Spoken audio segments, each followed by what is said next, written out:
हो सकता है आप में से कई लोग नए होंगे जो प्रभु में आए होंगे, तो शुरुआत में वचन भी समझ में नहीं आते हैं और ज्यादा कुछ वचन का मतलब भी समझ में नहीं आता है, लेकिन जो वचन आप सुन रहे हैं उसी वचनों को हम लोग भी सुनते हुए आज आगे बढ़ रहा है। प्रभु ने उन्हीं वही वचन जो आप सुन रहे हैं, जो हम सुने थे, उसी वचनों के द्वारा हम सब लोग बढ़ रहे हैं। वो जैसे ही एक बार हमारे जीवनों में जाते हैं, वो परमेश्वर का वचन बिल्कुल भी निष्क्रिय नहीं होता है, फालतू नहीं जाता, वो बर्बाद नहीं होता है। परमेश्वर का वचन में परमेश्वर का जीवन है और परमेश्वर का वचन बीज है। तो जैसे ही हमारे जीवनों में जाता है, वो हमें उस परिस्थिति में, उस क्षेत्र में, उन बातों के लिए जहां सच में वो जरूरत है, वहां पे वो पड़ जाएगा। और यदि हम उसे संभाल लें, यदि कीमत कर लें, वो हमारे जीवनों में उस क्षेत्र में बढ़ेगा और वो फल लाएगा। हालेलुया। एक यीशु मसीह ही प्रभु है। फिलिपियों 2:11, फिलिपियों का किताब 2:11 कहता है यीशु मसीह ही प्रभु है। और यही बातें हम लोग को सिखाया गया, यही बातें हम लोग को सुसमाचार के द्वारा बताया गया। प्रभु यीशु मसीह का सुसमाचार भी परमेश्वर का वचन है। तो जैसे ही ये बात पता चली यीशु मसीह प्रभु है, तो ये वचन ही तो है। यीशु मसीह चंगा करता है, ये वचन ही तो है। यीशु मसीह ने 38 साल का रोगी को चंगा किया, ये वचन में लिखा, ये वचन है, परमेश्वर का वचन है, लिखित वचन है, लोगोस है। प्रभु चंगा करता है, प्रभु प्रेम करता है, परमेश्वर प्रेम है। जब हमने इन वचनों को सुना, ये वचन जैसे ही हमारे कानों के द्वारा हमारा जीवन में आया, हमारे अंदर आया, कुछ हमारे जीवन में हुआ है। यदि एक वचन सुन के इतना कुछ हो सकता है, हम उद्धार पा सकते हैं, हम यीशु मसीह के करीब आ सकते हैं, चर्च आना हमारा शुरू हो सकता है, हमारे स्वभाव में हम लोग कुछ तो भिन्नता देखते हैं कि कुछ अलग हो रहा है, कुछ अच्छा लगने लगा है, कुछ अभी मैं पहले से अच्छा फील कर रहा हूँ। यदि ऐसा 2-4 बातें प्रभु का वचन से सुनने के कारण ऐसा हो रहा है, यदि हम लोग सच में प्रेरितों 6:4 के अनुसार यदि हम लोग वचन की सेवा में बैठ जाएं, निश्चय बहुत बड़े कार्यों को हम लोग हमारा जीवन में देखेंगे। हालेलुया। जितना ज्यादा 7 में जितना ज्यादा परमेश्वर का वचन फैलेगा, अपने आप कोई भी हो वो प्रभु को जानने के लिए आएगा, प्रभु को मानने वाला हो जाएगा। लिखा है परमेश्वर का वचन फैलता गया और गिनती बढ़ती गई, चलो की गिनती बढ़ती गई। हालेलुया। जैसे ही हमारे जीवन में वचन फैलेगा, जितना ज्यादा वचन डालेंगे, जितना ज्यादा वचन सीखेंगे, उतना ज्यादा हमारा आत्मा का विस्तार होगा, उतना ज्यादा हमारा आत्मा स्वस्थ होगा, उतना ज्यादा हम बलवंत होंगे आत्मा में, और उतना ज्यादा हमारे विचार आजाद होंगे, स्वतंत्र होंगे। उतना ज्यादा व्यभिचार की बातें आपके सामने प्रबल नहीं होंगी। उतना ज्यादा आप अचानक जो गलत और बेकार सपने देखते हैं उसका प्रभाव नहीं रहेगा। आप अचानक जो कंफ्यूज हो जाते हैं वो अचानक नहीं होगा। ये सब होगा वचन की बहुतायत हमारे जीवन में होगी, तो हम लोग छुटकारा पाएंगे, आजाद होंगे। इसलिए यूहन्ना का 8:32 कहता है, जब तुम सत्य को जानोगे तब हम लोग आजाद हो जाएंगे। जब तुम सत्य को जानोगे, सत्य तुम्हें स्वतंत्र करेगा। जब यीशु मसीह को बंदी बनाया गया तो यीशु मसीह से पूछा जा रहा है, ये बता सत्य क्या है। प्रभु ने मुझे वहां पे बात सिखाया, एक प्रकाशन दिया, सत्य यीशु मसीह है, सत्य परमेश्वर का वचन है।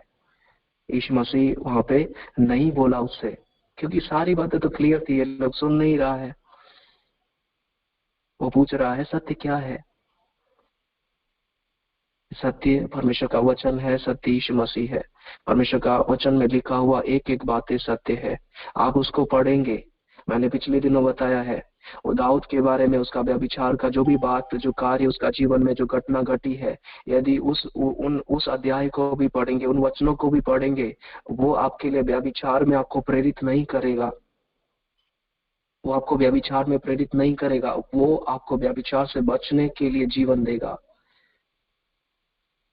सिमसोन के बारे में यदि पढ़ते हैं यदि, तो वो आपको उस बात में इतना मजबूत करेगा, इतना पक्का करेगा, आपको एक बहुत ही खरा और सिद्ध आपको उस क्षेत्र में आप जय पाने के लिए प्रभु का वचन वहां पे आपको अगुवाई करेगा। तो प्रभु का पूरा वचन में, बाइबल में लिखा हुआ किसी भी वचन को हम लोग तुच्छ नहीं जानना है। यहाँ इस तरह की बातें लिखी हुई है, यहाँ इस तरह की बातें लिखी हुई है, ये कैसी बातें है, क्या ये वचन में होना जरूरी था? बाइबल में ऐसा लिखा है। इस तरह का यदि ख्याल है, वास्तव में वो इसलिए है ताकि हम जब तक प्रभु हमारे सामने रखेंगे नहीं, हम समझ नहीं पाएंगे और जी नहीं पाएंगे। इसलिए प्रभु हमेशा खुल कर बात करते हैं, प्रभु का वचन स्पष्ट बात करते हैं, खुले तौर पे बात करते हैं, और प्रभु बोलते हैं हम भी उनसे खुल के बात करें। हालेलुया। और जब हम लोग परमेश्वर का एक एक वचन को, किसी भी अध्याय को, किसी भी पुस्तक को हम ले सकते हैं, और उसे आप जरूरी नहीं है आप कंप्लीट करने के लिए पढ़िए, आप एक ही अध्याय लेकर के कई बार पढ़ सकते हैं। मैंने वचन संहिता को कई बार पढ़ा, तो वो मुझे बहुत ज्यादा अच्छा लगता है वचन संहिता का किताब। वो उसको जितने भी बार पढ़ेंगे तो उसमें कितने अध्याय हो जाते हैं वो आसानी से हो जाता है। लेकिन अध्याय का बात नहीं है, वो उसमें इतने प्रकाशन, इतनी बातें प्रभु देते हैं। किसी भी आपके लिए कोई भी अध्याय, नीति वचन, भजन संहिता, भविष्यवक्ताओं का किताब, कोई भी किताब हम और आप ले सकते हैं, उसमें पढ़े। जरूरी नहीं है हम लोग सेवा के तौर पे बैठे, पूरा करने के तौर पे नहीं, जिम्मेदारी करके नहीं, प्रेम के कारण बैठे।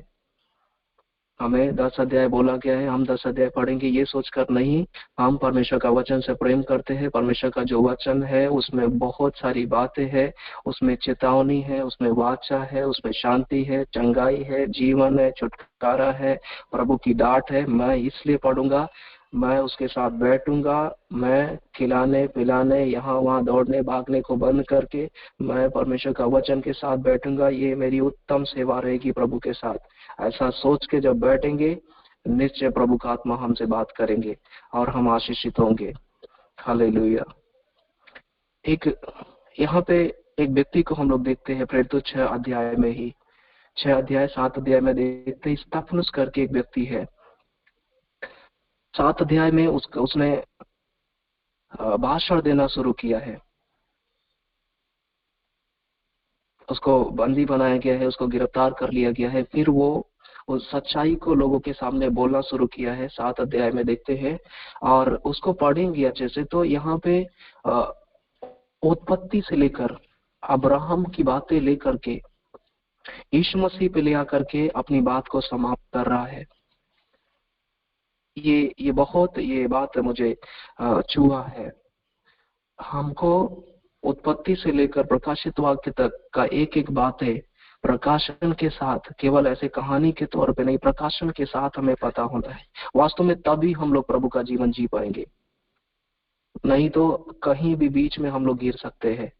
स्तेफनुस को सारी बातें पता है, और इसीलिए उसके पहले लिखा है स्तेफनुस 10 पद में, 6:10 में लिखा है, उस आत्मा और उस ज्ञान से जिससे वो बात करता है स्तेफनुस, कोई सामना करने के लिए नहीं है।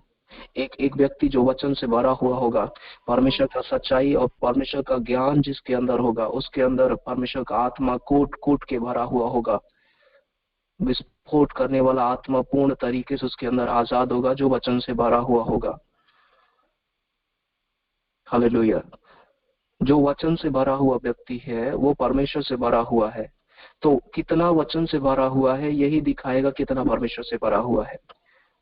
जैसे कि अन्ना ने बोला, हमारे जीवन में वचन का स्तर हमारे सेवकाई का स्तर है। हमारे जीवन में कितना वचन है उतना ही ज्यादा हम मानसिक तौर पे आजाद होंगे। हमारे जीवन में कितना वचन है उतना ही ज्यादा हम आर्थिक तौर पर और शारीरिक, मानसिक, आत्मिक तौर पर आशीषित होंगे। और 6 अध्याय उसका 6-7 पद बता रहा है, जितना ज्यादा वचन, कितना वचन का जो स्तर है उतना ही दिखाएगा चेलों की गिनती हमारी कलीसिया में। इतने लोग प्रभु का वचन जैसे ही हम लोग प्रचार करते, बात करते, लोग तुरंत सुन लेता, उनके अंदर कुछ हो जाता है। हमारे जीवन में वचन का स्तर निर्धारित करेगा इस बात को। तो स्तेफनुस परमेश्वर का ज्ञान से, परमेश्वर का वचन से बहुत ज्यादा भरा हुआ था और एक अद्भुत जीवन बिताया है।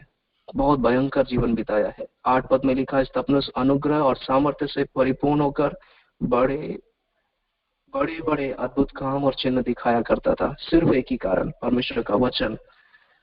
परमेश्वर का वचन में अनुग्रह है, परमेश्वर का वचन में सामर्थ्य है।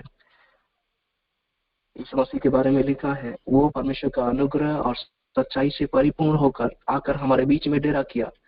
परमेश्वर की सारी परिपूर्णता सदैव उसके अंदर वास करती थी। परमेश्वर का बोले गए एक एक शब्द में परमेश्वर की सारी परिपूर्णता, उसकी सारी आत्मा, उसका सारा सामर्थ्य, उसका पूरा व्यक्तित्व और प्रभाव उसके वचन में निहित है, उसके वचन में वास करता है। जब हम लोग वचन पढ़ते हैं, वचन वो करेगा जो वचन कर सकता है।